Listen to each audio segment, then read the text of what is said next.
Have you seen me dice bag?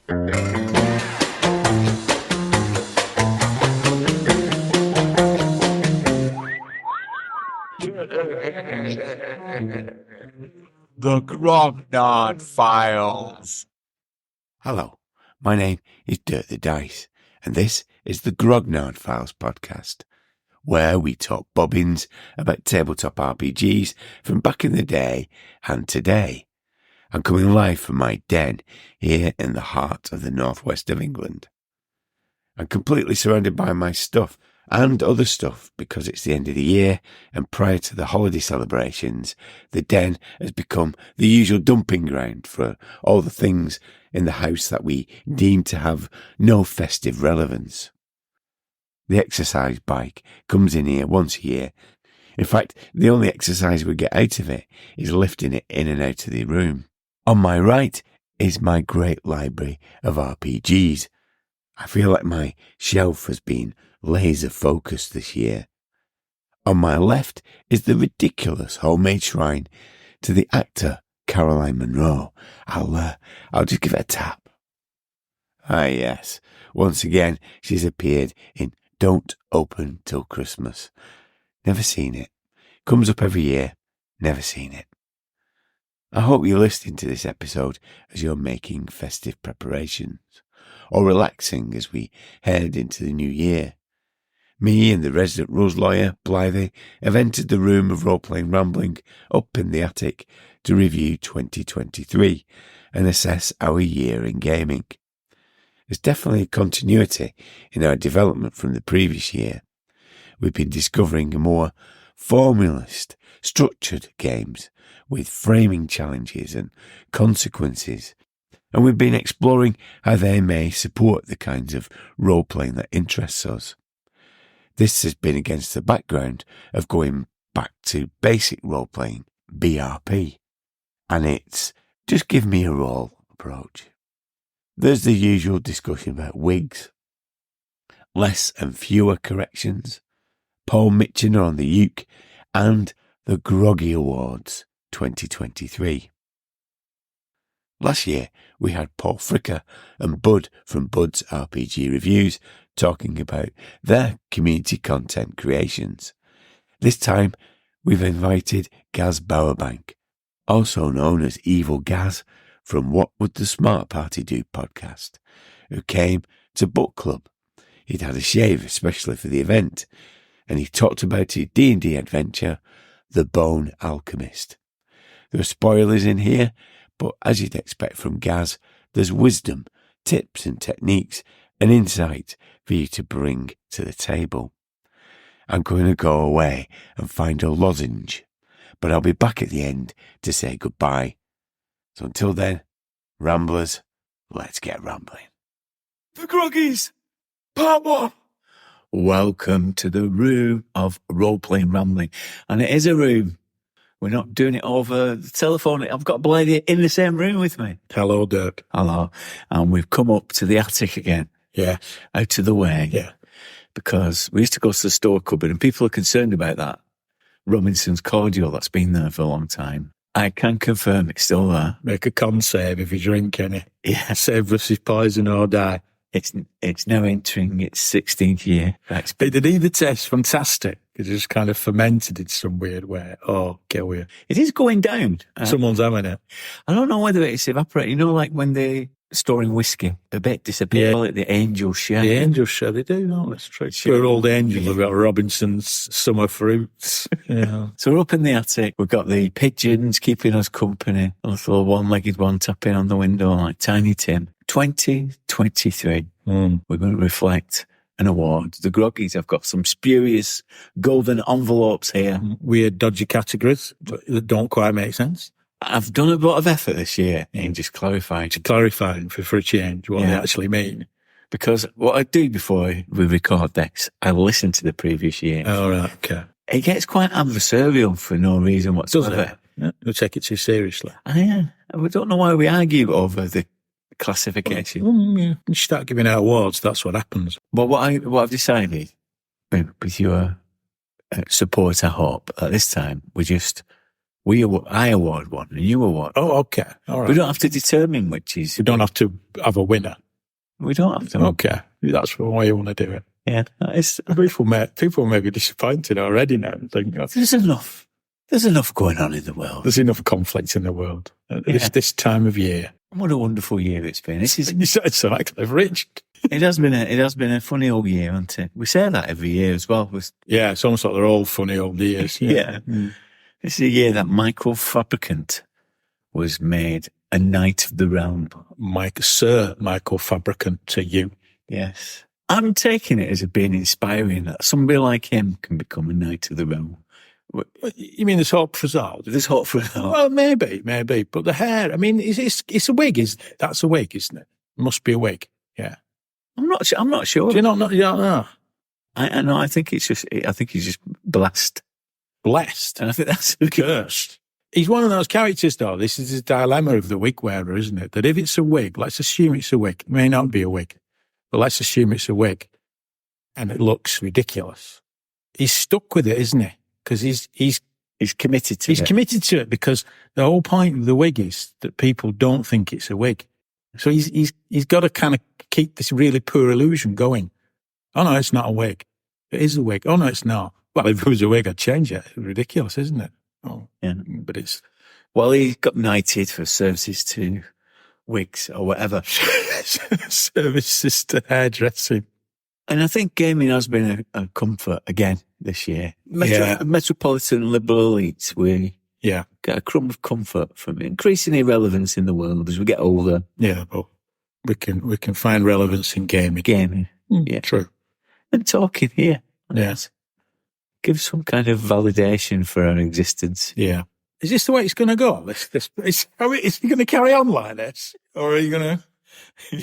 Can we just have an argument about some stupid gaming categories you've invented? I think that'd be a better option. Let's just have an argument about, what our favourite dice is or something.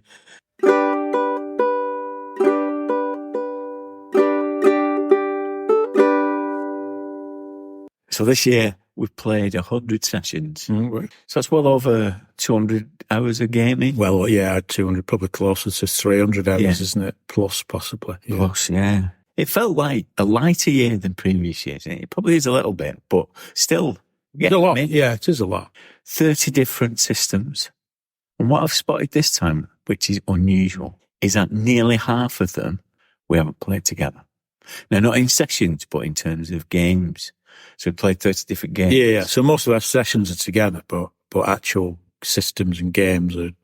Because when we're doing convention games... running separately. And I think that explains a bit, because there's been points, hasn't there, when we've been struggling a little bit to say, right, what's the next podcast about, or planning them. Yes, yeah. And I think it's because we're not experiencing the games together. And we never talk about games we've never played. Yeah. So, for example, I played quite a bit of Twilight 2000. I've not played it. You've not played it? No, I've not played it. That's true, actually, yeah. Yeah. Yeah, I've played quite a bit of DCC, but those... You've not. You have played a couple of games of it, but most of it you haven't, have you? No. Yeah. Yeah, that's true, that.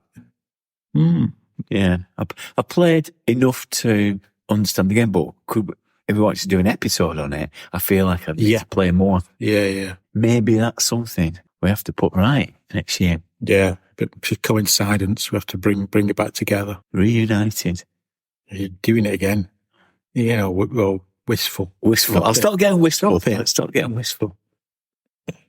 Michael Fabricant. How did that happen? Anyway, we've got moving on. I've got a prefab sprout game, and it is Christmas, so it feels right. Sprout. Yeah, sprout. Okay, prefab sprout game. Prefab Brussels sprout.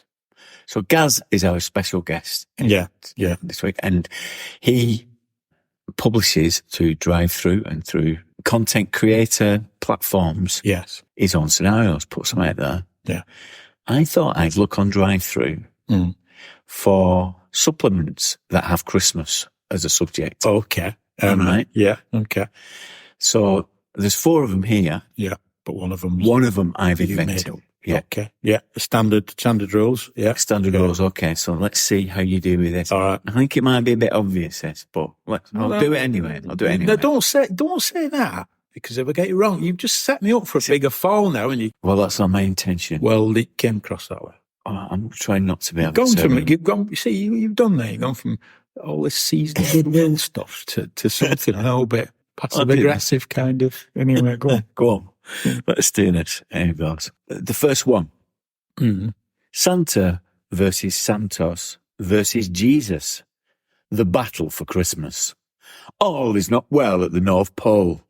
The most evil Lucador has taken their elves hostage, threatening to barbecue Donna if Santa does not face him in battle. And that's using Rolf, the role-playing game of Big Dumb Fighters. Santa versus Santos versus Jesus. Yeah. Over egging the pudding a little bit, isn't it? Yeah. Go on now. Yeah. Go on. Well, give me all of them, then I'll pass comment. I think Santa versus Jesus would have been too much on the nose, so I think Santos is introduced as a third element. Go on, next one. Christmas Ninjas, an RPG of ninjas fighting for Christmas who are also rock stars. That's a subtitle.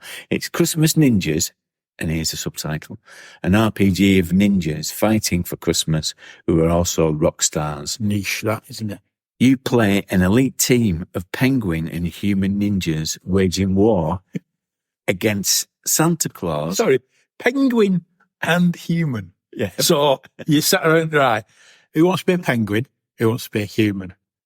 Right. I don't know if it's different breeds of penguins, or like a rock hopper or an emperor or whatever they are. Yeah, okay. Let me continue. I've got the full synopsis here. You play an elite team of penguin and human ninjas waging a war against Santa Claus and his Uzi-wielding elves.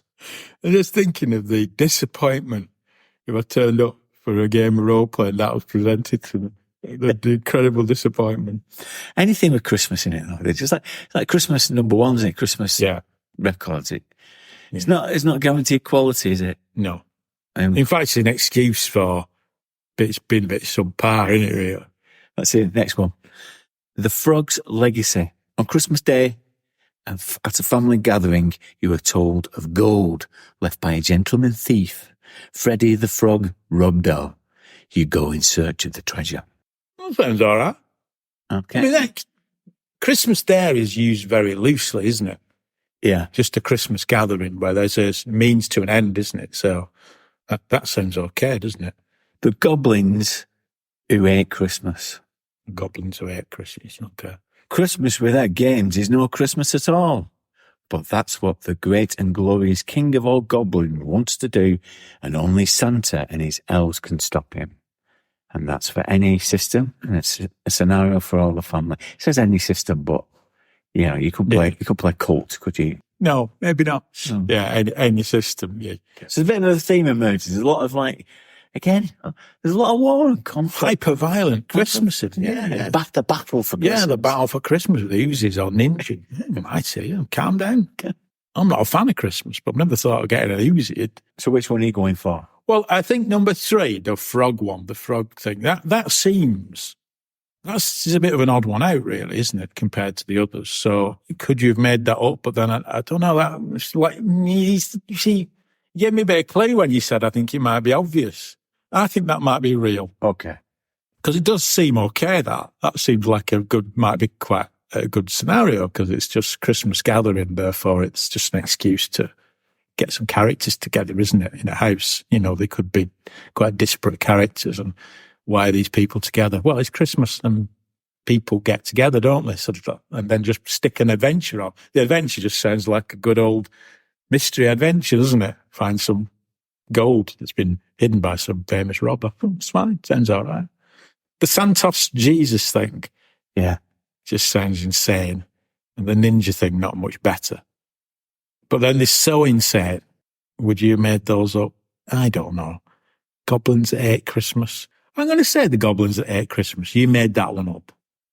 No, it was The Frog's Legacy. Now, I didn't have a lot of time to prepare this. Right, he sounded that. Yeah, I The did frog- wonder because it sounded. I suppose, like you say, it sounded obvious, but it sounded a bit too obvious. The Frog's Legacy was the Only Fools and Horses Christmas special from 1987. Was it? Yeah. Oh, right. And And is that the plot? it was put out on Christmas Day. Yeah. Was it? Yeah, And that was the plot, was it? Yeah. That was the plot. Freddie the Frog Robdo was a diver. Right. Yeah. Oh, you see, that sounds okay. You've made that one up, but actually, you've not really made it up, have you? You just stole it from All the Fools and Horses, and it sounds quite good. It's a good scenario. I might put it up on Drive. Yeah, Because all the rest stars seem a bit hostile, don't they? those are seem bonkers.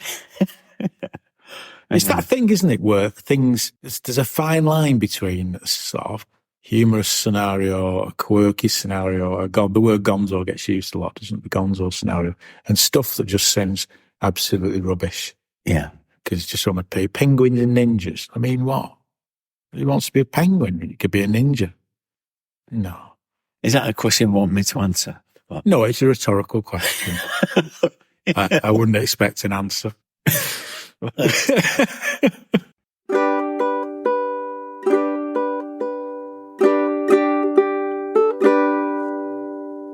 Shall we do some awards then? Go on, let's do some awards. Roll out the red carpet. In an agreeable fashion. A Spurious golden envelope. And the first one is the Messianic Megalomaniac Award. Games Master Award. Now, I'm clarifying it Okay. for this year. Yeah. It's your best experience of being a Games Master. I see. Right. Okay. So basically, you can't win it because you always win this, don't you? Yeah. Yeah. Oh no, but there's no winners. You have your winner. This and I have- is like one of those school sports days the Daily Mail rants about, isn't it? Where everyone's a winner. You know, the Daily Mail gets really upset because it wants children to suffer. I think Michael Gove has opinions on it. Yeah. Yes. I don't think he listens to the podcast. Doesn't listen to this podcast. He should do because he played D&D. He Yeah, used to yeah. play D&D. Yeah, he did, yeah. I don't think he listens to A this. shame of the hobby that he was the only name a politician who played D&D. Michael Gove. That's all you've got. With his state-sponsored smoke shelter on top of his office. Has he got the States? Oh, yeah. We haven't got enough money to, build schools and hospitals, but yeah, he needed a smoke shelter that was on the roof because he didn't want to go on the street. Yeah, Because he's Michael Gove. Yeah. Michael Gove. Yeah. Goes He might get what's coming to him if he's on the street. goes up there reading his old copies of White Dwarf or whatever. Wondering if he'll ever get a chance to run the Aurelian. Again. Yeah. So come on then, what's your Games Master experience? I think one of my best experiences running a game. I've run. What's unusual about this year, I would say, almost unique since we got back into the hobby. I don't think I've run a game that's been disappointing or a bad one this year. Normally, there's always a convention game or something, isn't there, that you run where you think, oh, it were all right, but not as good as I thought, that kind of thing. Yeah. You know, we have those experiences, don't we?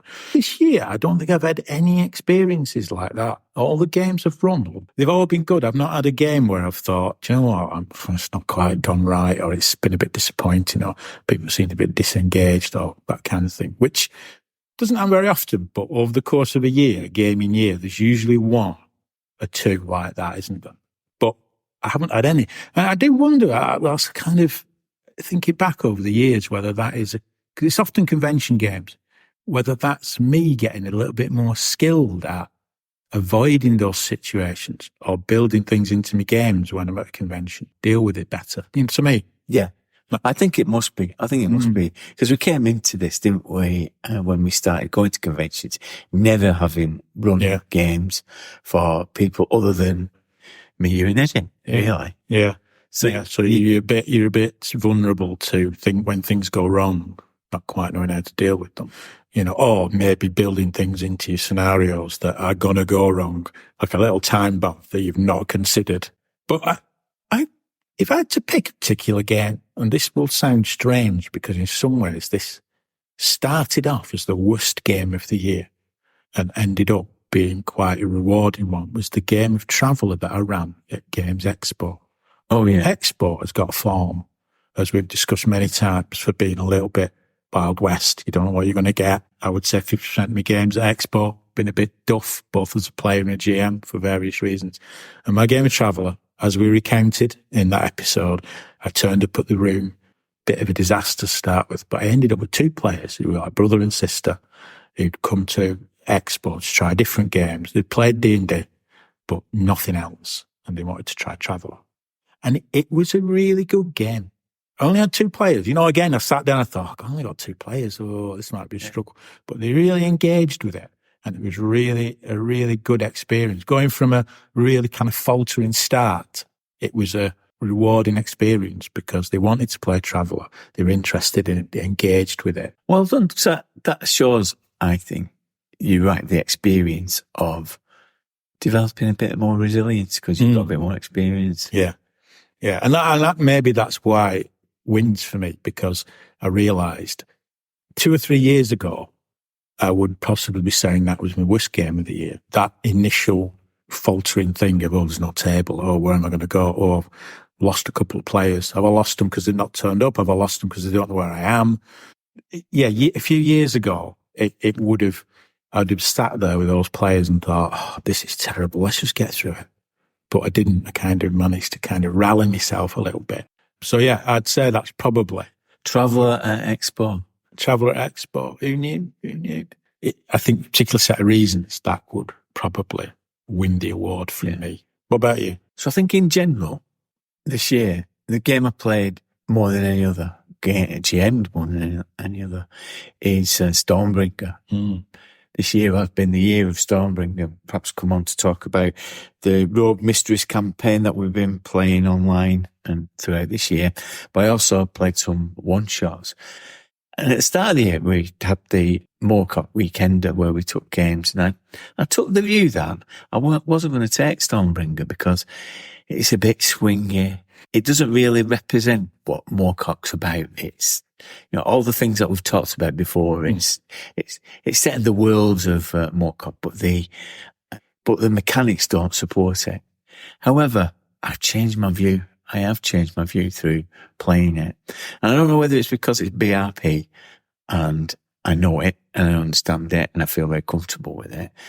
But I also think that swinginess kind of adds to the general level of chaos that I've enjoyed playing Stormbringer to see what emerges in the same way that you said about DCC and some of the things that come out of that. I've enjoyed going into games with that set of mechanics and not really knowing whether it's going to work. It's kind of kept me fresh.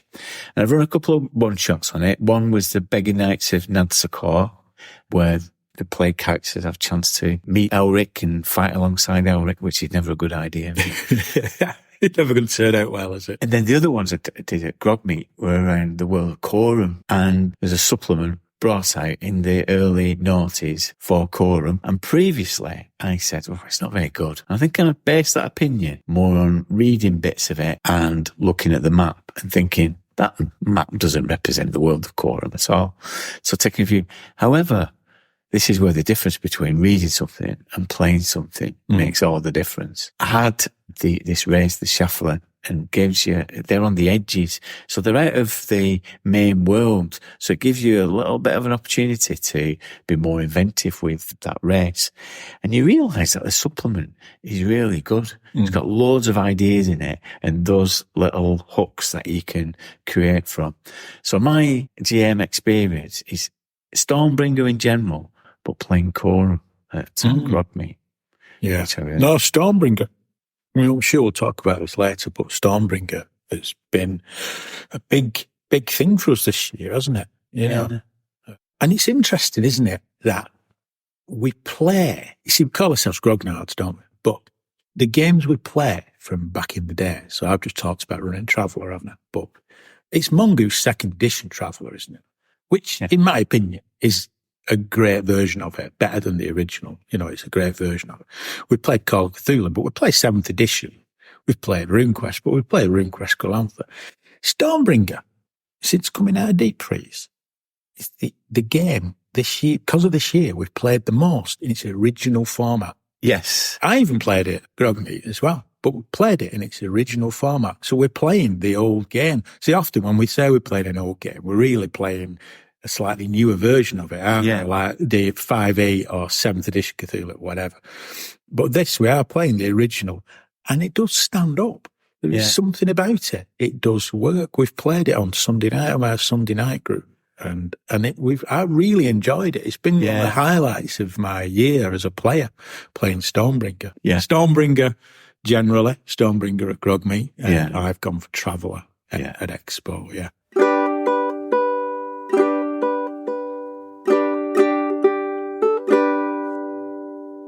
Next award that's up in the Spurious envelope. The Olive Kinisberg. Remember, she was the Call of Cthulhu character who got killed by Shantai. That's right. Yes. Olive Kinsberg, Players, Playing, and the People Who Play award. Now, this is the one that we get. This is why I always get confused about what it really means. Yeah. Yeah. So, clarification. Yeah. I'm going to say it's the best character that you played this year. Right. Well, we're back to Stormbringer. I'd say my favourite character of the year is Ulm of Amblemane, my character in Stormbringer, who's managed somehow miraculously to survive. Well, I think our next game of Grog Mistress is the finale, isn't it? So Yeah. he's managed to, he might not survive it, but he's survived to the end. Yes. He's had two serious wounds. His dexterity's on 4 now from a staggering, I think it was a staggering 9 start. He's got dexterity 4, he's got charisma of 6. He's absolute rubbish character. And when we created characters, it was disappointing because, of course, in Stormbringer, you roll on that table, don't you, to work out your nationality. Yeah. And depending on nationality, you could get like another D8 constitution, couldn't you? Or another D8 strength or a D6. Or, you know, I rolled, was it Argamilier? And it just says normal humans. 3D6, and he's rubbish. But he's also brilliant because he has survived. Yeah. You know, he has survived. He's been through a lot. He's been possessed by demons, possessed by a weird knife thing at one point, wasn't he? Where all his statistics went up by about 30 and he was like super powered, wasn't he? Yeah. Now he's rubbish again. Like you were saying about DCC and Stormbringer, quite swingy games. But in some ways, there's real benefits to that because you can play a rubbish character and survive because he's swingy with games like that. And I've realised this with Stormbringer. Every session of Stormbringer, every session of Rogue Mistress, certainly for the first 4 or 5, I sat down on a Sunday night and I thought, he's going to die. He's going to die this time. This is it. There's no chance he's going to get through it. But he has always got through it somehow, incredibly. And in some ways, he's better than a brilliant character. He's better than a character with really good stats because there's a sense of like, he managed to survive it, you know, and a swingy game allows you to do that because sometimes the characters are really good to fail the rolls because it's swingy. Yeah. That's the whole point, isn't it? Yeah. You know, and there's a certain joy in that, I think. And I've learnt that with DCC, that's a similar thing. You can end up playing a rubbish character, but they can survive. Yeah, but I think what's happened is we played Savage Worlds, which is more heroic, isn't it? More high adventure, heroic. Yeah. We played quite a bit of 5e, which does that. 2D20, your characters in Corn. 2D20 definitely does that, doesn't Yeah. it? Yeah. You're But- far more capable And if you remember, we got a bit giddy about 4 years ago when we started playing these other games. we did. We did. Saying, I've got characters that can do things. yeah. And be successful and heroic. That's very true, yeah. And maybe we've overindulged. Overindulged in that, yeah. And now it's quite rewarding to have a character that it survives by the skin of the teeth. Yes, yeah. And it tests you as a player to think of this, I want this guy to survive. How is he going to survive? Whereas sometimes in those other games, you're almost thinking, well, the mechanics and the dice will almost guarantee it for me because I've optimized it. So like Conan, 2D20 Conan is a great example. And she's kind of like, I don't say it's not like survival's guaranteed, but you go into a fight with a degree of confidence where you think, I've developed, I've optimized a fighty character here. And in a fight, this character can hold their own. They'd have to be very, very unlucky to die. If they were going to die, you'd have a bit of a clue before it happened. It wouldn't just happen on a 1 dice roll. Whereas in Stormbringer, not quite that, is it? It can happen. It can happen. You know. And I thought that was a bad thing, but as I say, I think because you can tell epic stories, because we have done, haven't we? Using those characters. You can do, but they're at the mercy of chaos. Yeah. And you have to kind of accept that. That's the thing. It's not, you just have to accept that it can happen. Yeah. I have to say as well, although it wasn't one of my characters, I think we have to give a nod to Bernardo, don't we? Oh, yeah. Bernardo, Chris Sharp's character is Stallbrigger, who had a brain transplant because he's had so much bad luck. His original character ended up with an intelligence of 3. Yes, it was. Because he had injuries and things and lost intelligence points. And when there's a space, without giving too much away, in Rogue Mistresses, there's a weird spaceship you find, and they have a laboratory, you allowed a brain transplant. So he's now playing a different character with the same body. Yeah. Which is very, very funny. Yeah. So he's from Hawkmoon's world of escape. Yeah, yeah. Great. Starbringer has been so good. I've enjoyed it so much, and even though it's completely old school, it's been such a good laugh.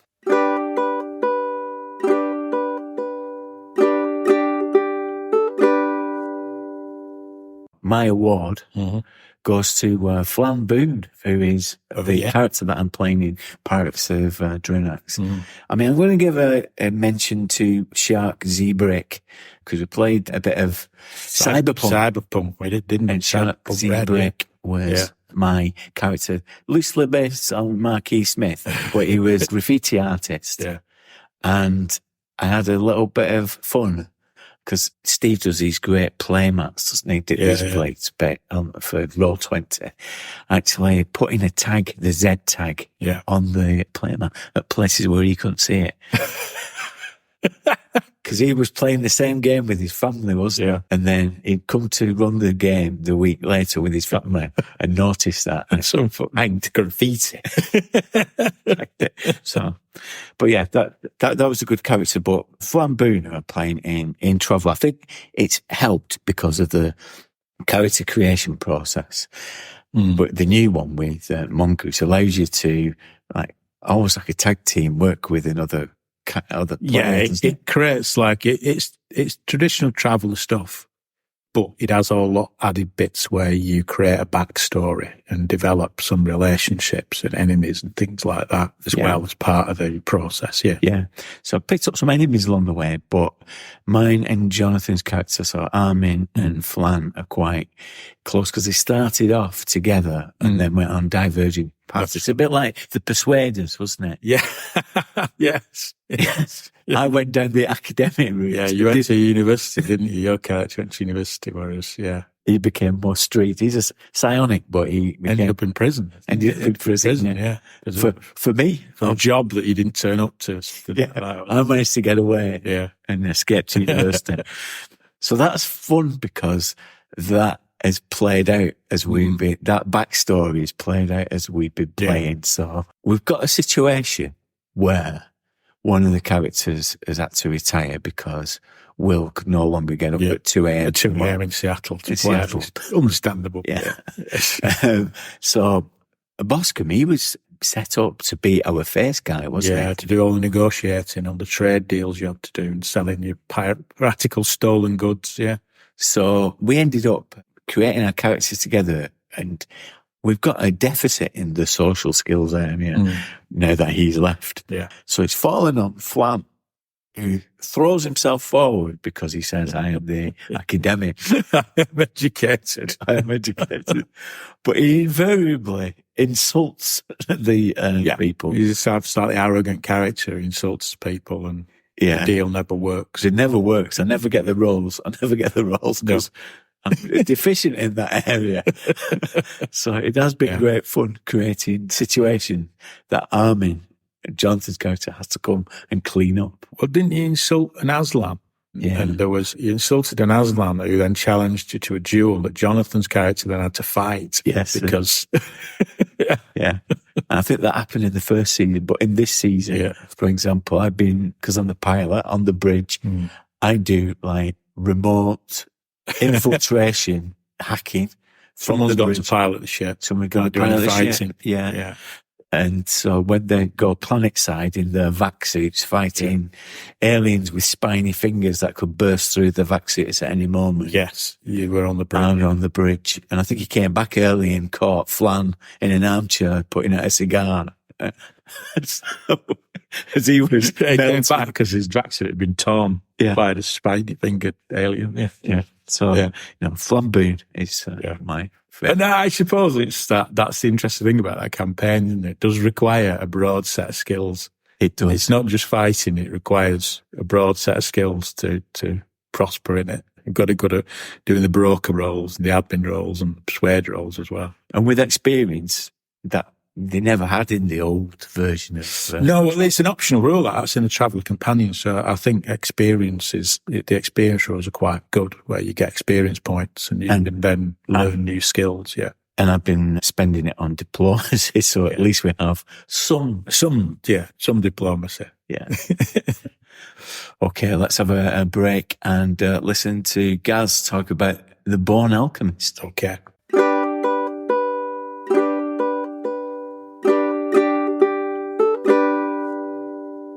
Welcome to the Zoom of Role-Playing Rambling, to the co-host of the UK's premier RPG podcast, What Would the Smart Party Do? Author of a number of community content scenarios, and in the Kraken, the GM they call the Iron GM.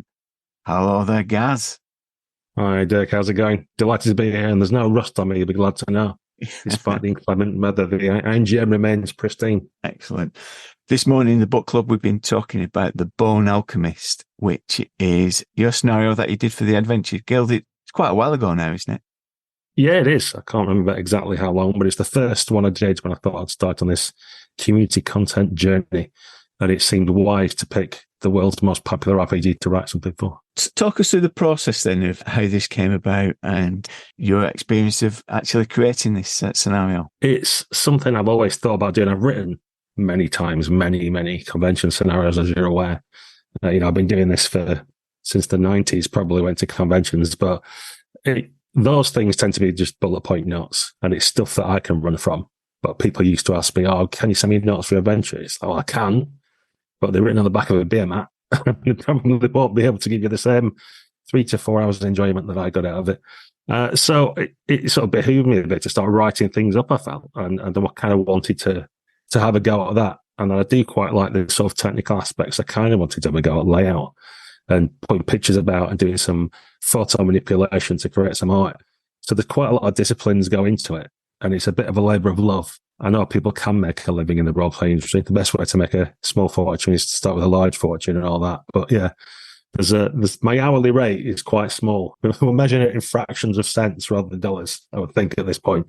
But yeah, I wanted to produce some scenarios of stuff I'd like to play, or I do play, or I do run, and give it to other people. Because, like I said, there have been people who saying, like, well, what would you do in a scenario? Or can I see that you did? Or how do you go about it? So I thought the best way to learn it to do it is to do it. In this sane apocalypse world, if you're going to do it, do it. So I just started creating some stuff to see what it felt like. Like back in the day, I ran a convention once because people complain about how hard it was and what a nightmare it was, all those kind of things. And I didn't think it was. But the only way to prove that is to actually run a convention. And then you can go, right, well, now I can speak with authority. So I've always got opinions on other people's scenarios. It made sense that I should write some to get an idea of what's on the other side of the GM screen, if you know what I mean. Very striking that you say that, because I was invited to turn one of my convention scenarios into a written format. I just couldn't do it. I just couldn't do the transition from post-it notes into something that somebody else would be able to run. It's really difficult, isn't it?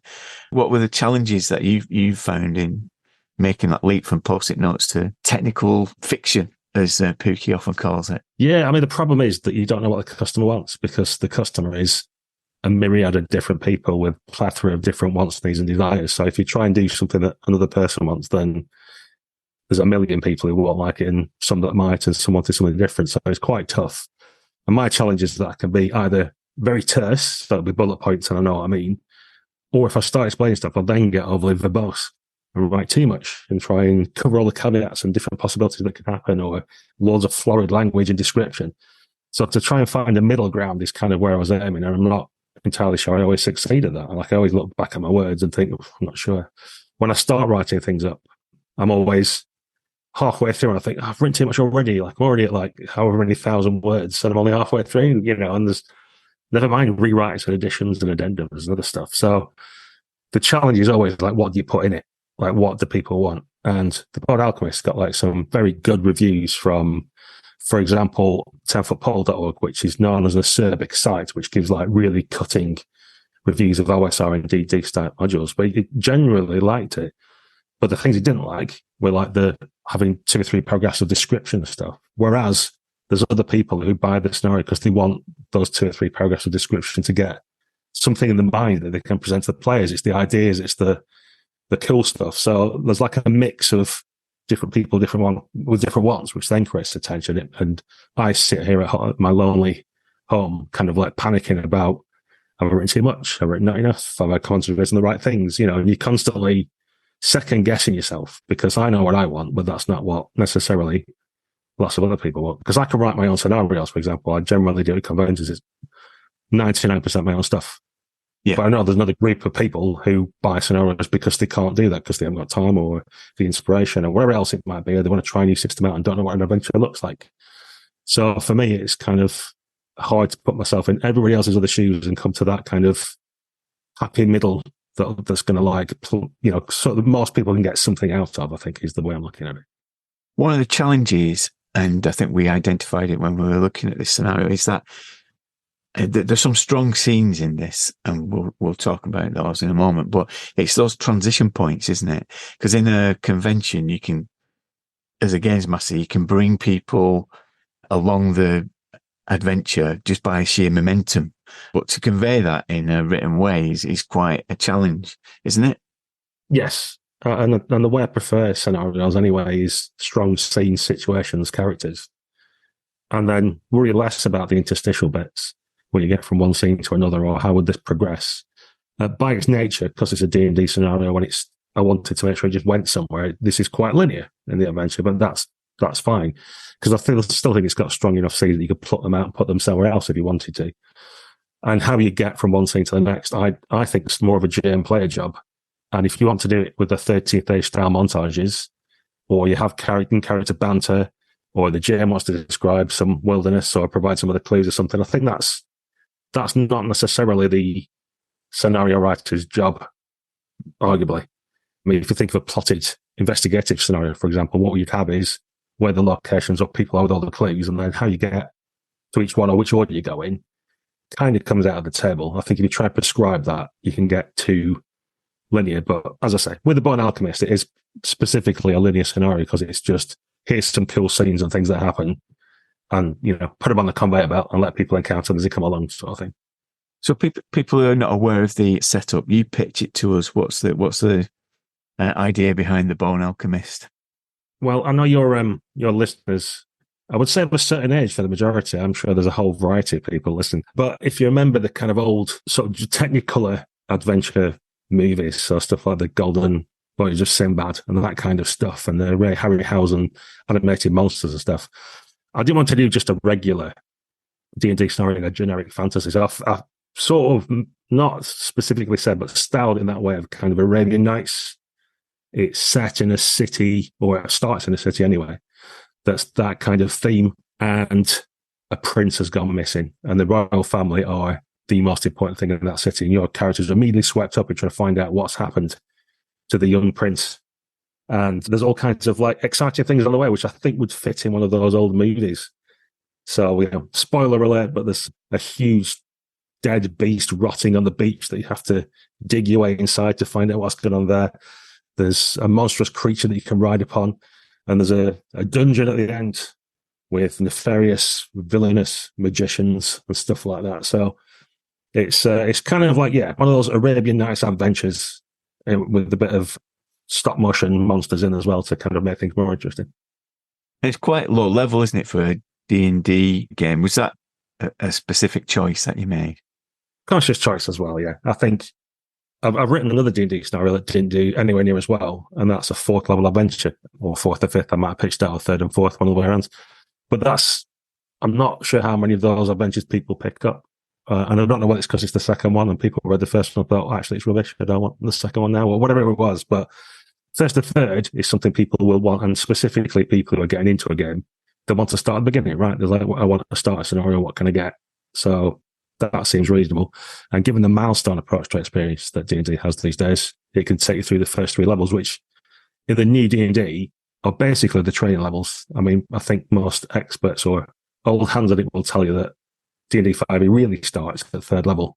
The first couple of levels really training levels to kind of get your character warmed up a bit and you pick some abilities and work out what you're doing. So ideally people pick this up and be able to get the characters to a good starting point to play a proper campaign. And that there are these strong scenes, as you've mentioned, but you said that there isn't the interstitial scenes, but there are ones, aren't there? But you tend to deal with those in terms of a table. Yeah, like I said, it's a mixed bag. Is this? I must point out that my co-host and what would the Smart Party do, Ben Stevens, he helped me with this quite a bit, and because he's our D&D wing. If I'm all the other games, then he's D&D, which he might chafe out of his own opinions on, but broadly that's kind of a split that we have. So I kind of wanted his input because D&D is not one of my primary games. It's something I do occasionally, but not fully, and. So there's bits in there, like in the bazaar, for example, there's stuff around haggling wheels and stuff like that. Because his view to me, or his suggestion was, if you're going to do D&D, do it properly, and people will want to go shopping and buy stuff. So we have a little section on that. But then my sort of like gut feel is to have something like this 10 by 10 table of people and situations and attitudes, and you can roll 3 or 4 d10 on that and come up with a tabaxi bard singing to a disgruntled staff officer or something, or whatever it is. Because I like bits of that as a gym as well, to surprise myself. Like I could just put a couple of NPCs that are sat in the bar or the bazaar or wherever it is, or I could have some fun playing the game while I'm DMing it and roll up some random people that might be there. And then, inspiration will spring for that as to what might be going on in the marketplace and what clues I can give out or rumors or anything like that. And it also gives it replayability. So if you want to go back to the bazaar later, or you want to nick it and use it whenever there's a marketplace that you have in your D&D game, just use that same table and you'll still get something out of it. So it's trying to give value to people who bought the scenario. I like that element. Quite a few games have introduced that, haven't they? Yeah, it's partly just giving inspiration. I think that's what people want. It's like the other little tables I've got spread throughout, like the first sort of bar fight scene you have. To kind of bring it to life, the boy's already is like carved into the side of the mountain or something, or a rock face. So that makes it more interesting. And then there's a table of things that happen during the bar fight. Like one of the Talon's local gang might shout, "Ah!" and leap off the balcony into the middle of the table. Or you might find you're sort of like the guy you're supposed to be working for is crawling on his hands and knees trying to get out or whatever. But little tables like that just add extra bits. And you don't have to plan it as a GM either, or a DM in this case.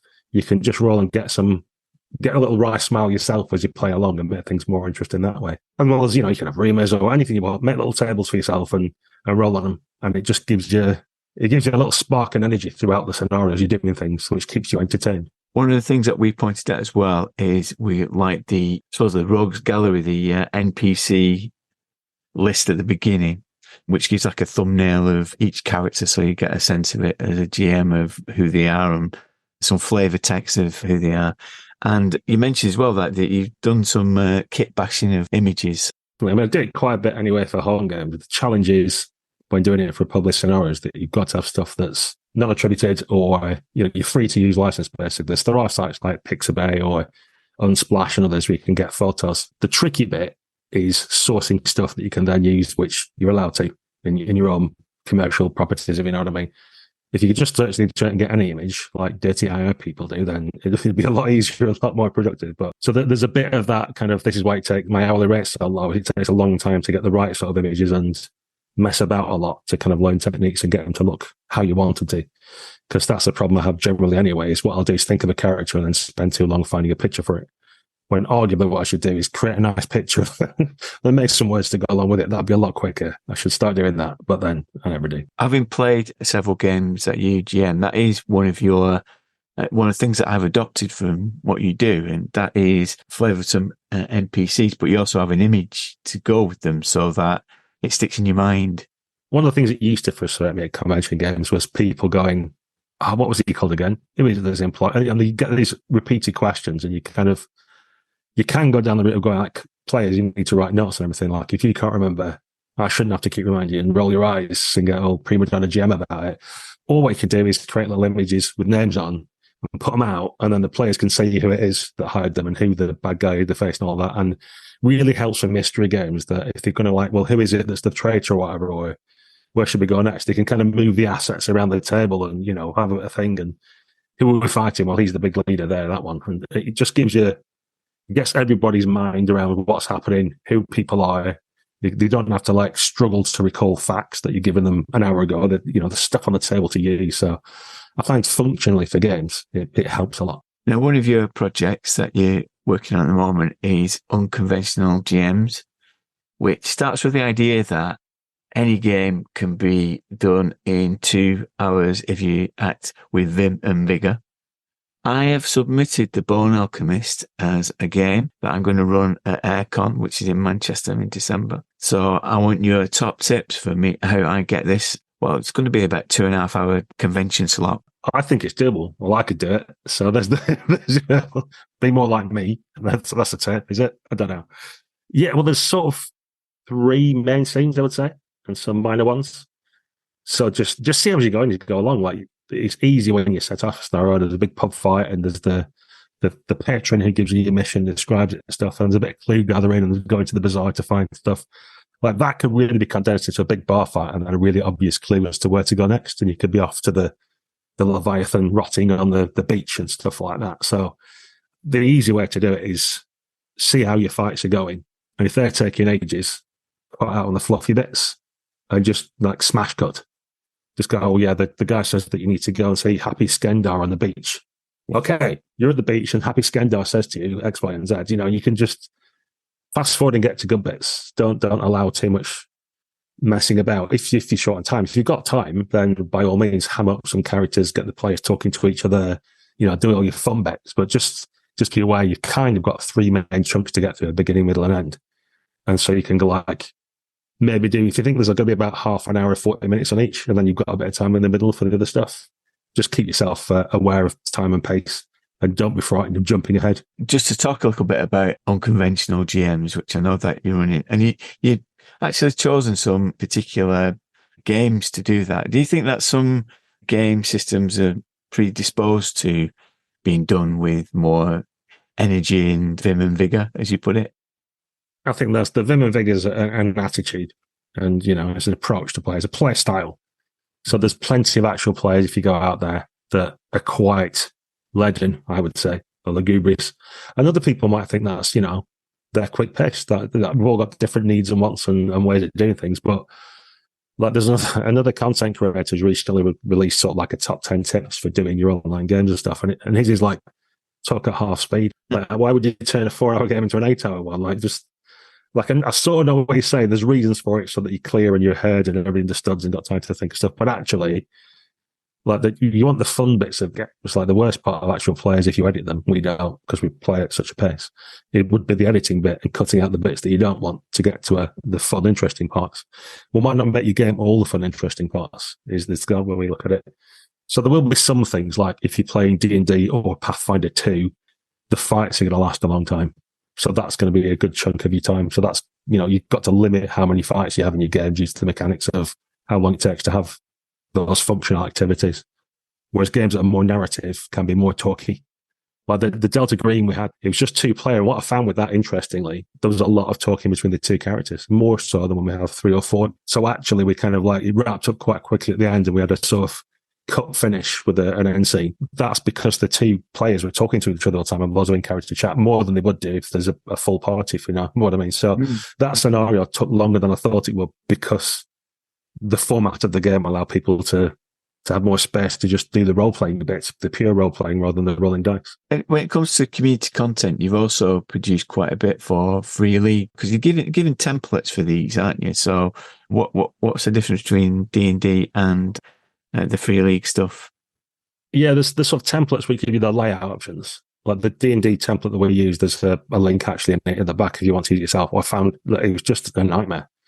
It's like loads of different layers, loads of hidden in different sort of, it's just, there's this thing where you can go like, press this windscreen wiper button in Affinity and it'll take away all the markup and rulers and stuff so you can see what it looks like. And when you bring it back again, all the page numbers had disappeared. So, well, where have they gone?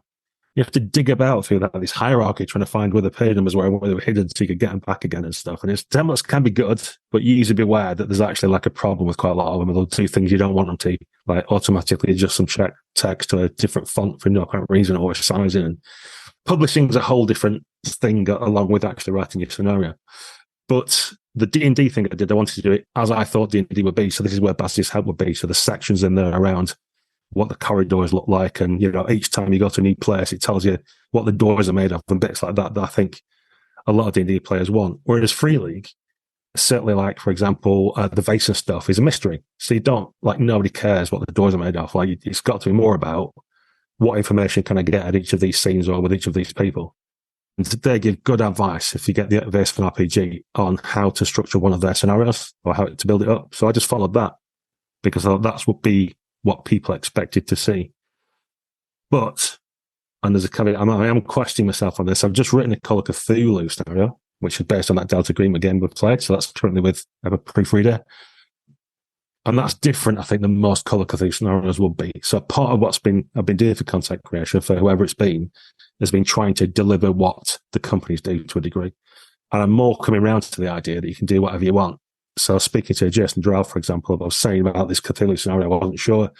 He's like, do whatever, it doesn't matter. And, he's a line developer of great pedigree. So if he says it's fine, then maybe people do want to see things that are different. If you're used to seeing the same old D&D or Vaesen scenario or whatever, maybe you want to see something completely different and exciting and interesting, and that's why you buy it. So I'm starting to lean more towards breaking the expectations and doing something completely different. But to get you started, or certainly it helped me to get started, was to follow patterns that were already there. And then that gave me some structure. So I got some confidence about what I was delivering. Good stuff. Well, thank you for that. And we're coming towards the end. I just wanted to give you opportunity, Gaz, to promote any current stuff. As I mentioned at the start, myself and Ben are the co-hosts of the What Would the Small Party Do podcast, the UK's premier RPG podcast. So go on there. We do all kinds of interviews with people. We do talk throughs, we do advice, we do cover all kinds of aspects of the hobby. So even if you don't like every episode, there'll be something for you. We've mentioned Unconventional Gems, which I did with Guy Miller. So you should check out his blog, Burn After Running.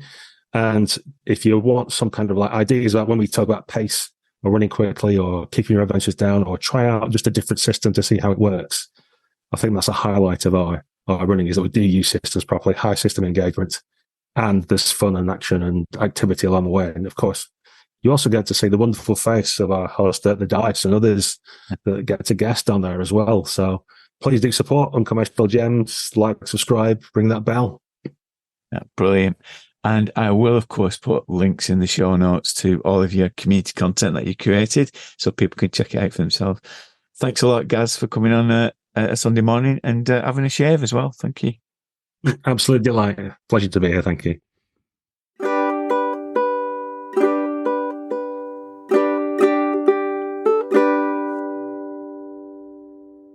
The Groggies, Part 2. Welcome back. We're not been anywhere, have we? We've not been anywhere. It's an illusion. It's an illusion. That pigeon's still there. I don't like how it's looking at me with its one eye. Anyway. Mutant pigeons are bolting. Next award, mysterious gold envelopes, is New Kids on the Top, the tabletop. Ooh. This is the new game. Well, new to us, but it can be a new game. Yeah, it can be an old game, but new to us. Yeah. So what have you gone for? Well, I suppose I've got two contenders for this year. One's Liminal, which again, not a new game, but new to us. And the other one would be a game called Torchbearer. Both strong contenders, because I did like Liminal, played Liminal, Jonathan's game at Grog Meet, and enjoyed it. And you ran some Liminal, and I've run a bit of Liminal as well, and I've enjoyed it. And I think, as we said in the podcast, I've liked the setting. I think the setting's good. Easier than I thought it would be to get into. I think the reason I'd avoided Liminal was I thought urban fantasy, I'm not sure that's my thing. Liminal does a really good job of bringing you into that world in quite an accessible way. The other one's Torchbearer, which is a strange game, because you've played it, haven't you? I played it once. I've got opinions about playing it once, but I want to play it more just to see. Yeah, and you can run it, and I have run it as one shot, and it does work for a one shot, but you're only really playing about half the game, I think. Isn't it built on like Burning Wheel? Is that It's a Burning Wheel thing. So it has a reputation. I think Burning Wheel's a reputation for being very complicated. And is Torchbearer complicated? I don't know if it's complicated, but there's a lot of moving parts. There's a lot of components to it. So it's a very traditional game in one respect, because it is about going into dungeons and fighting monsters and getting treasure, all that kind of thing. But it's not very traditional in the rules, the way it operates. So it has a thing called a grind, where every 4 turns you get a condition no matter what. So you're going to get hungry, you're going to get afraid, you're going to be exhausted, you're going to get even injured. Even though you've not done anything, you're in a dungeon, you're going to get injured if you're not careful. So it's got this kind of thing called a grind. And it's got lots of other bits and pieces around it where you can augment rolls. But the system's quite simple. It's just like D6 dice pool. Get so many successes. 4, 5s and 6s are success and 1 to 3 is a failure. So it's relatively straightforward. But it has, interestingly, and this is the things we've never quite explored yet, and I might want to explore more. It has rules about setting up camp. You can recover from these conditions if you set up a camp. But if you set up camp, there's rules about, do you start a fire? But if you do, there's a risk of monsters. If you don't start a fire, you're going to be cold and it's harder to recover. You've got to make sure you survey the site, all those kind of things. So it's got rules for those elements of fantasy games that are often hand-waved away. Yeah. Going back to town and going, like we do. Go back to town. Yeah, it's a few gold pieces. You spend a few nights in the tavern. You're feeling better. You've recovered. Well, in Torchbearer, it's like, well, what money have you got? Well, you can't afford the tavern. You have to sleep in a barn. Yeah. And a barn is cold and drafty and you're not going to recover quite as well.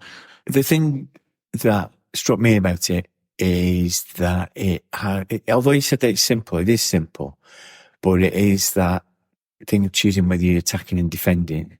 Yeah, combat's a bit weird, isn't it? It's like paper, scissors, rock thing, isn't it? I'm currently reading Flashing Blades, and that's a very similar setup where the stance that you choose affects the results, that kind of thing. What I felt was playing it is that the system's quite foregrounded in it, isn't it? Mm. So you're playing the game, and some people like that, don't they? Yeah. Let's talk about BRP. The thing I like about BRP, it kind of gets out of the way and sits in the background. Sits in the background, and it's there when you need it. And I know for some people, system matters. Yeah, and it's, I suppose what I quite enjoy about it is I think why it's a contender, and I'd probably say, to be honest, it's probably won, from my perspective, probably won the award from me. What I liked about it was, even though when I got it and I read it, I thought, this is going to be difficult to run as a one shot because it's quite, there's a lot going on. Yeah. Of course, you always worry about that in a one shot, don't you? Because you worry that I'll spend an hour explaining the rules to people before we start playing, which I didn't do, just started playing. And the rules eventually kind of emerged when people ask questions. Best way of doing it, I suppose. But what I quite liked about it, from running it from the games master's perspective, very easy to run because it gives people lots of tactical choices. So you can present them with something that in other games would be quite simple. Some goblins, some goblin guards. Here's some goblin guards. Dead simple, classic kind of thing. How are you going to deal with them? But what Torchbearer does, it presents players with lots of tactical choices and lots of potential consequences that makes conventional, simple stuff more interesting than it is in other games. And that's what I liked about it as a GM when I was running it. There were points where I sat back and thought, this is quite easy because they're doing all the work. There's a lot for the players to think about here. Yeah. Like with combat, you're picking you pick 3 cards, don't you? Yeah. And you don't know what the GM's picked and you have to decide. And there was a lot of discussion about, what are we going to do? We're going to attack, going to defend, are we going to do this, maneuver? Yeah. And that, like you say, it's gamey. It is gamey, but it's quite good fun to run it because you don't have to do a lot. I'd say that it's gamey to the extent that it took me out of the world. Yeah, I can see that, yeah. But that's just based on 2 hours of play. I think to form a proper opinion, I'd have to play a bit more. And I'd like to play, but I'm not repelled by it. I'm not. No. It's different. I think for the reason it wins for me is, of all the games I've played, the new games I've played this year, it is different. Although it's conventional in terms of its themes, it is very different from other role-playing games that I've played. The Forged in the Dark games, like Aegon, it's not like that because there's much more to it.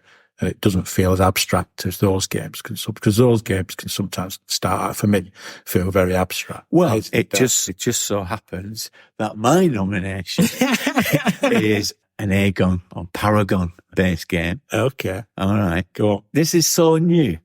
It's not really been born yet. Yeah. Yeah, I'm lucky enough. Get you on the cutting edge. I'm on the bleeding edge of games design. I've Gaz, who's I guest this episode, ran some playtests of Deathmatch Island, which is a new game that's based on the gun system. Concept behind it is a bit like Fortnite, Hunger Games, Battle Royale, Squid Game, even The Prisoner.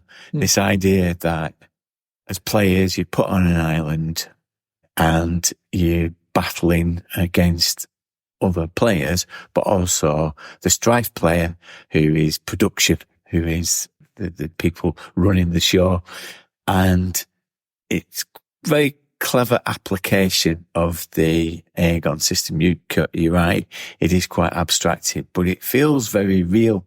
The setup is really good because I think those kind of games really depend on people being aware of the cliches and tropes. And it's in everything now, isn't it? It is quite surprising how competition to the death a crowd of people start. You whittle it down. And there's some nice elements to it. So parts of the island that you can explore. So it's kind of node based. As you're exploring the island, you go in, there's parts of it that are redacted because that's a production area, but you can choose to break into them and discover more stuff. And just the sheer quality of the design of it as well. It's beautifully designed. It's very consistent. So I had great fun playing that. And when I described it, Eddie reminded me that we invented that back in the... We invented it, did we? Okay. Sure. I might have talked about this before, but me and Eddie, I don't think you were part of this in the plan that we did. We got a map of Bolton. I think I do remember this, And we were going to set up a PBM called Murder Zone, which was partly based on the killing, the story in Strontium Dog, but also Mean Arena from 2000 AD. So we bought some map pins, and they were going to be the players as they moved. We were going to use Traveller, and the players were going to move through the streets of Bolton, killing each other off. 1985. 85, There you go. There you go. Yeah. Way Do you want some kind of royalties from the Hunger Games and all the other people that done it? You want a percentage of it all? So if there's ever an example of looking backwards to look forwards, I think Deathmatch Island has taken mine and Eddie's idea and made it marketable and really good. I think it's quite interesting, isn't it? We both pick games like that, though. Like I said, Torchbearer and that. They have their similarities. I'm not saying they're entirely the same, but that kind of gamey games where the game actually runs stuff, if that makes sense. Yes. Rather than just, as you say, sits in the background. It forces you. It forces your player's hand a bit in terms of what they can do, can't do, and if they decide to do this, then this happens. Whereas, so I suppose some games just give you a rule set for deciding how you like a resolution mechanic, essentially a glorified resolution mechanic. That's what a lot of games are. But the games we've picked slightly different because they have resolution mechanics, but they're kind of, they don't force players to do things. But they give more consequence to actions and that kind of thing. I suppose it depreciates the omnipotence of the games master. So, like you said, you handing it to the players to make choices around it because the system does it.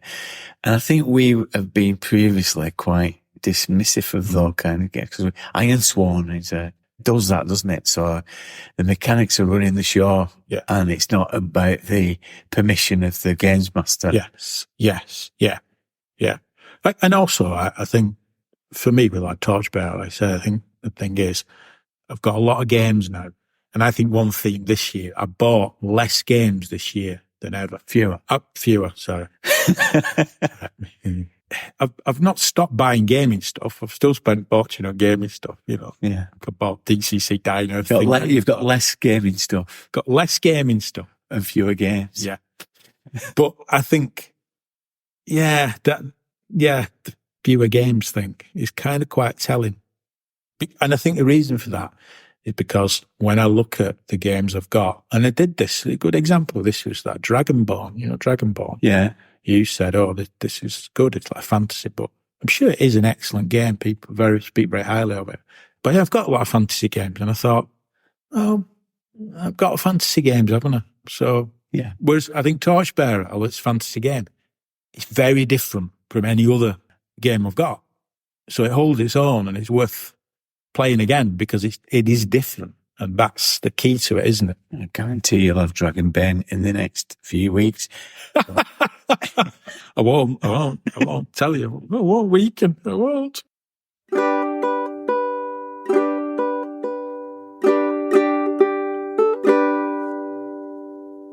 Okay, next one is the random roll on an encounter table. So these are the events that we've attended this year, which has been the strongest event. Which has been the strongest event for you? Oh, we've done more this time, done more this year than we have in previous years. Thanks to Go Play Manchester has now been reborn. It's MorpCon, isn't it? MorpCon, Manchester Occasional Role Playing, yeah. And they've been a steady stream of games that we've had. Well, that's been great because that's a regular stream of games. Roderick's done a great job of organising that, and it's great to be doing that.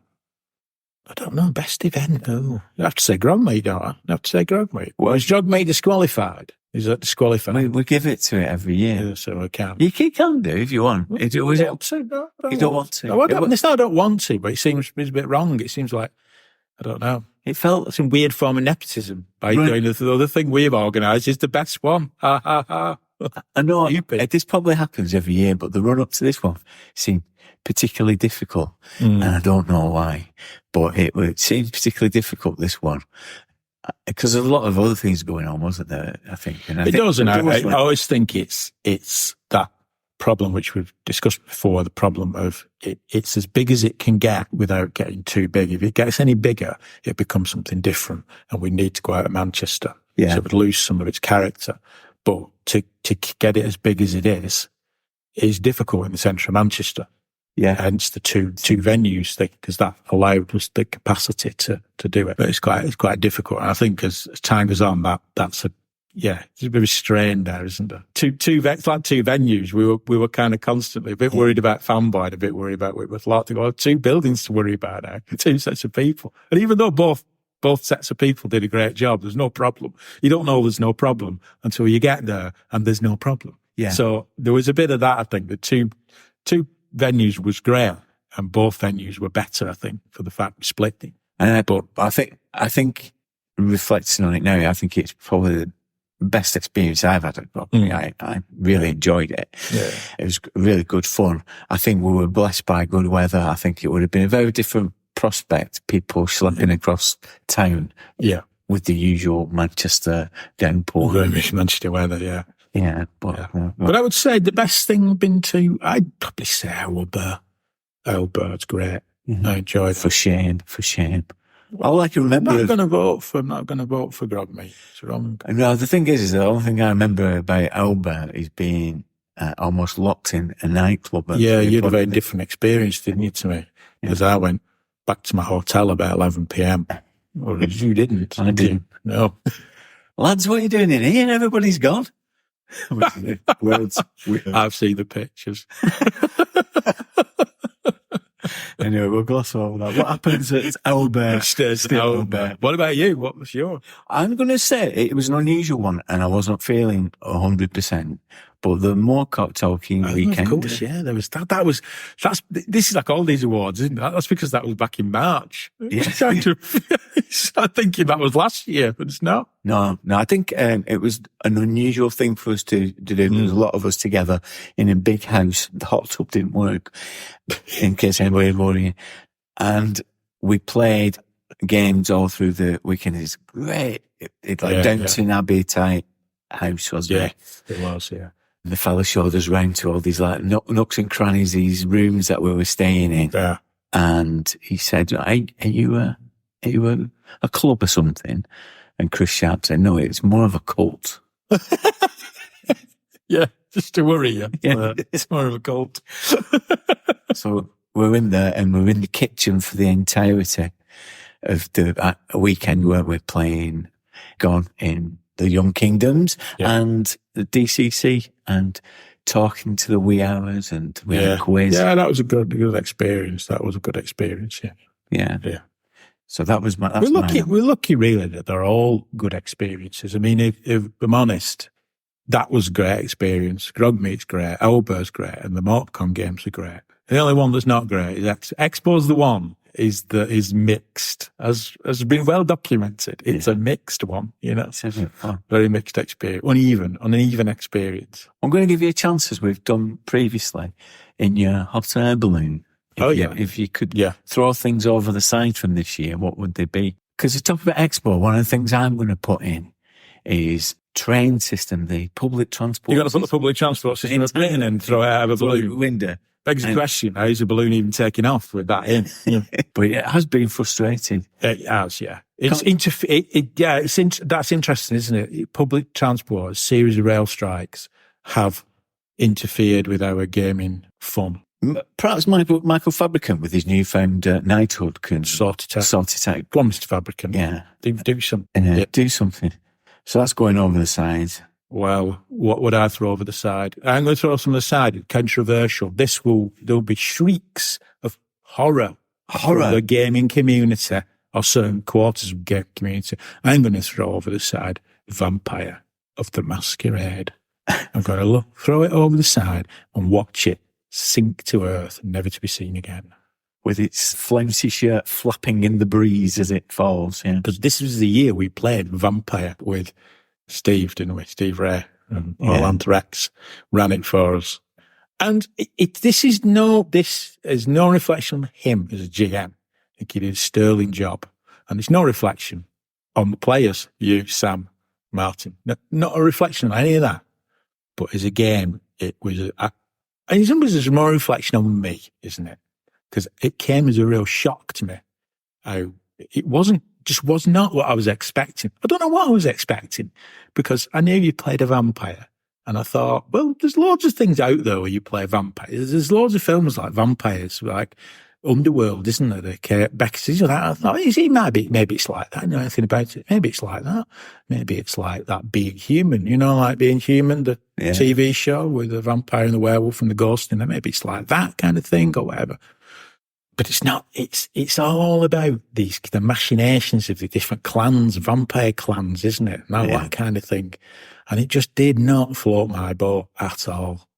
I played a lot of games with you, and some of the games you've run haven't been top of my list. So there's plenty of games where you could say, I'm going to run this, Lydie. And I would say, yeah, all right, go on, play that. Yeah, play that.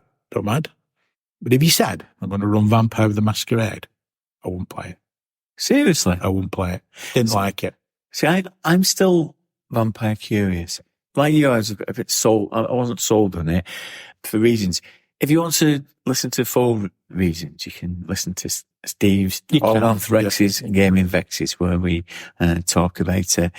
But I do think that it was on a back foot to begin with, because I think when we were presented with the rules and all of the clan lore, and understanding, like you say, the machinations of how that fitted in, and what were the limits of our abilities, and where did we fit into the world, and what was our purpose in the world? How did that fit with the clan that we'd chosen? All that stuff is a bit like our discussion around Glorantha, isn't it? You have to absorb some of that and adopt some of that for you to get the pleasure out of the game. Otherwise, the way I described it, it's a bit like Night's Black Agents in reverse. It felt like an espionage game where we were the vampires running away from authorities rather than... Yeah, it did. It did. It was a number of things. I think you're right. It certainly, when I sat down to look at the rules, I kind of recoiled a bit. And I think from my experience, more than Glantha, because we talked about that a lot at length, more than Glantha, it did feel like a game where you really had to know all this stuff to really enjoy it. Glantha has its issues, but you can play a game of RuneQuest and maybe not really know about stuff and probably enjoy it because you might fight some trolls or something and it's okay. But I think with Vampire the Masquerade, it did feel like I had to know all this stuff. And that was all it's a bit offline. It was all this lore and all this kind of, it wasn't what I was expecting. I was expecting vampire hunters to come after us. I thought it's about being a vampire. You've got to survive in a secret and there'll be vampire hunters coming up. But the mortal world isn't really what it's about, is it? Or it doesn't seem to. It's more about the internal machinations, like you say, of the vampires and that kind of thing. And also, I think as well, it brought home to me the fact that I do like, in the role-playing game, I quite like playing one of the goodies. And I don't mean Bill Oddie. I mean, I like to play the good guys. And I think in Vampire, I created a character. Again, pretty my fault. I created a character who was kind of like trying to be a good vampire. And of course, it doesn't really work like that because you have got your humanity's dripping away, isn't it? And you live in a world where there's these horrible vampires who are all backstabbing each other. So the way to survive is to be like that. So you have to be, I think, as you said when we were playing, you were a monster. Yeah. I don't really want to play a monster. In some games, you might play a guy who's a little bit ambiguous, he's like Avon in Blade 7. He's not quite a good guy, but he's still a good guy. Yeah. He's still a good guy. I want to fight vampires. I don't want to play one. And I think for me, it's just one of those games I just didn't really enact to at all. I admire the fact that I think in previous versions of it, you would play superheroes who had superpowers. And, a bit like Spike in Buffy. Yeah. But in this, with the mechanic of the hunger mechanic, you do become a monster. You get to a point where you no longer have agency over your character because the redness takes over. You have to feed. Which are quite a good mechanics. I think I've thrown it over the side of the balloon, but that's because I'm in the balloon. If it landed in someone else's balloon further down, they might enjoy it. I'm not saying it's necessarily a bad game. The system's not bad, and it is like a fascinating world that they've created. I just felt it wasn't really for me. No, it didn't quite connect. To people who are catching the rulebook in the other balloon, will have to get past the terrible, terrible illustrations. I think it is one of it passes unnoticed, doesn't it? Because they use photographs, don't they? Of dressed up. Yeah. And to me, it just looks, do you remember in the 90s when you get like these municipal museums where you could speak to a character? Yeah. Hello, I'm Bill the Wainwright. I'm projected on a wall. Yeah, exactly. They look like that. Yeah. It's terrible. It's a duff costume, some duff actor with a duff costume. Yeah. But it wasn't, of all the gaming experience, and it's not a reflection on, I sort of enjoyed bits of it when we were playing it, but overall as a game, I came out of it the other side thinking, nah, it's not for me. It's not for me, this one. So as well as the entire real system I'm putting over the side. I don't really want to throw that. I want that just to get better. Yeah. Because it can get better. Yeah. It can improve. I'm literally going to throw bags over the side because I've come to realise, and maybe because I'm getting older. Bags? I thought you said Babs. Like Barbara Windsor. Well, she can go over the side as well. Bags. You go throwing bags over the side. Bags over the side. Why is that? I think it's a combination of the fact of travelling and being over encumbered. Yeah. And try and ignore the game is back. Try and ignore the the encumbrance rules. But I have felt rather over encumbered. I know that you're very good. You kind of try and minimise what you take. I, for whatever reason, feel like I have to have the physical rulebook at the table.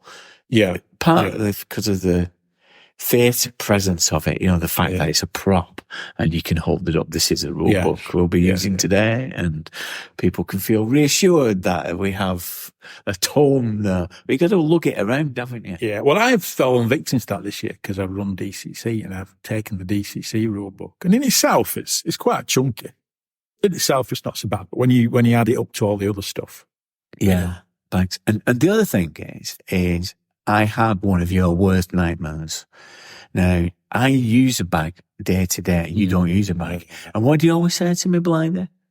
Well, I was worried that I'll lose my bag. Yeah. Because I don't carry a bag normally. And therefore, when I've got a bag and I say like a gaming convention, I go for a drink afterwards and I've got a bag, I worry I'm going to leave the bag because my instinct is to not have a bag. I'm just going to have a few pints and then walk out without it. So, MorpCon, I ran the Beggar Knights of Nadsakor. I used Ellery Games Master Screen that was recovered from the vaults of Chaosium by Doc Carey this year in an auction. And it's languished there for 40 odd years, and I had it in my bag. And I woke up in the middle of the night and thought, some months later, bloody hell, where is it? Where is it? Yeah. What did I do with that bag? I've not seen that bag since then. I got up at 3:00 in the morning and started rummaging through the house. My wife wondered what was going on. She's going, what's going on? What were you doing? That bag, I can't see it anywhere. Looking everywhere. And so I ended up ringing round places to see where I'd retraced my steps because I went out for a family meal after the convention. Yeah. And I thought, I must have left it. Yeah, I've left it in a restaurant or something. And so we went ringing round and I thought, I'm not convinced by some of these answers. They say they're looking, but are they looking? I need to get that bag back. And so I physically went into Manchester to every single place and asked them to look. Went with them to look for it. It wasn't there. Because all the time it was hung on the back of the door in the den. Which, when you find it, is an incredible relief because you found it. Yeah. But also incredible frustration because you've been all around the houses, you've been to all those places and worried about it for so long. And yet it was always there. It's a mixed feeling, isn't it? It is. The bag's going over the side.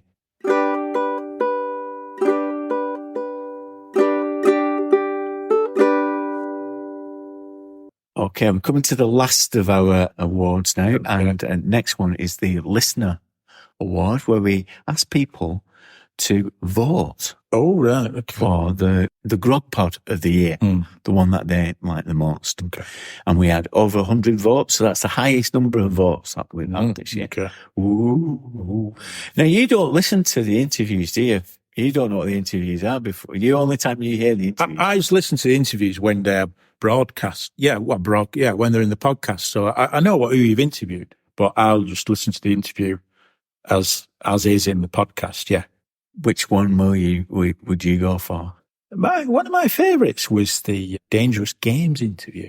Oh yeah, Joseph Laycock. Yeah, I thought that was fascinating because it's one of those things that everyone talks about, but to hear someone who's kind of studied it talk about it was very interesting, I think. I found it quite a fascinating interview. Yeah. So I would say that one is one of my highlights really of the year. Yeah. Yeah. Scored quite low, that one, with the listeners, yeah.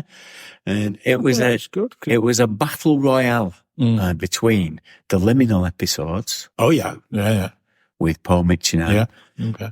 And Keeve did Stranger Times. I think people appreciated discovering Stranger Times. Yeah. Okay. Yeah. But the overall winner just pipped it in the last minute was Michael Moorcock. Of course it was. Yeah. Yeah. And that was a strange one for me because I kind of knew about that quite a bit in advance, didn't I? When other people didn't. So yeah. Yeah. But the Michael Moorcock one was great. It was just great to hear Michael Moorcock talking. It's quite funny because you only asked about 4 questions. No, I did loads of research. I know you did. You were really worried. You really were thinking, God, I've got to interview Michael Moorcock. There's weeks and weeks of angst about it, thinking, for all these questions, I don't want to appear like too fanboyish. Too fanboy. I don't want to appear to that. I don't have knowledge of his work, and I don't, and if he's awkward, he doesn't want to talk. And I laughed, I think, all the way through the interview because you asked a question and he was off. I was there 20 minutes later. I thought, Dirk's not said anything. Has Dirk fallen asleep? It's like, what's happening? And it's just so funny. And he just talked and talked and talked. And it was fascinating to listen to, but he just talked. It's just the easiest interview you've ever done. It is. And it was great. It was great to meet a hero. So I put in a word to Bruce Springsteen. I haven't heard back yet. So we'll talk about his role-playing game experience. Dear Bruce, have you ever played a role-playing game? And the last award we give is to the member of the Grog Squad. Yeah. Who's done above and beyond. So previous winners have been Ahsoka Saw, yeah, Paul Mitchener, yeah, and Doc Cowie. Yeah. And this year, it's very well deserved. It's 2 people who are winning it. Okay. And it's Chris and Joe Watkins of Bonhomie Games. Mm-hmm. We lost a member of the Grog Squad, Mike Hobbs. We remember him every year at Grog Meet by having the Michael Hobbs Award where people compete. And we had that again this year. And we said, I always have these ideas, don't I, Blinder? You do. I have these ideas. And I thought, wouldn't it be a good idea in Mike's name to raise some money to buy games for school groups and for youth groups? So in some ways, we remember Mike through new players coming into the hobby and learning games. And like all things, that's easy to say. And I said, you have got to do it. You have got to do it. You've got to do it. You have got to do it. And so I set up a Just Giving page, and the generosity of Mike's friends and the Grog Squad raised a lot of money to get games, over £2,000. And it was Chris and Joe who actually organised getting the games, communicating with the various groups, there's over 10 groups that have benefited from it, and buying the games for them, delivering them to them, making sure that they got a certificate to say that they come from the Mike Hobbs Memorial Fund. And we finished that this year. And I just want to say thank you to them both. Yeah, deserved winners, I think. Yeah. Groggers of the Year. Yeah, definitely. Good. Well, that was... Is that it? That is it for this year? That's it for you. But do you not think we need to make some New Year's resolutions for the new year? Or are we too tired? How long have we done? Yeah, we're at 20 minutes. But flipping it. Well, thanks for that, Blythe. Pleasure. And I shall see you in the new year. Yeah, we'll set some New Year's resolutions. I think we should. Yeah. Next I'll year. have a think over Christmas and make some New Year's resolutions, which I then won't keep. Yeah, a year on the grog.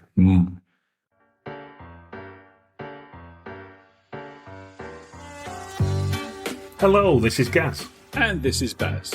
We're your genial, some might even say avuncular hosts of What Would the Smart Party Do podcast. Where you'll find a special blend of gaming chat, quality interviews, deep dive reviews, advice, war stories, and the occasional splash of actual play. So, draw up a comfy chair, get a brew going, and join the Smart Party. Level up your gaming mojo at whatwouldthesmartpartydo.com or find us on iTunes, Spotify, and all other reputable purveyors of podcasts. I didn't get to play the Bone Alchemist at Aircon. Do you know why? Train disruption. The irony. Next time, I'm going by air balloon. Thanks to Gaz for appearing on the podcast. Please check out his adventures that are available for download. I put links in the show notes, where you'll find his complete output, including his most recent adventure for Call of Cthulhu, Burning Desire. He is, of course, the co-host of What Would the Smart Party Do, and they've had another bumpy year of episodes. I recommend their interview with Justin Alexander, promoting his new book, So You Want to Be a Games Master. Ben and Gaz do great interviews. If it's tips, advice and insight that you'd like, then they've been looking at wilderness campaigns in cities. Have a notepad at hand while you listen. You'll get at least one bit of inspiration. Normally at this point of the year, I do a roundup of the podcasts that I recommend for this year. But my voice is struggling a bit, so I'll carry it over until next time, along with our New Year's resolutions. Thanks for all your support this year. Listening, engaging, throwing a tip in the Patreon tip jar, passing on a recommendation to a friend, spreading the word, participating in the book club, the games, the Discord, virtual grog meet, and everything you do to encourage to keep the momentum going is what makes it possible and encourages us to do it more. We have some potentially brilliant interviews and subjects lined up for the podcast next year. So until then, enjoy the festive break. And if that's not possible, I hope you at least find some peace. Until next time, adios, amigos.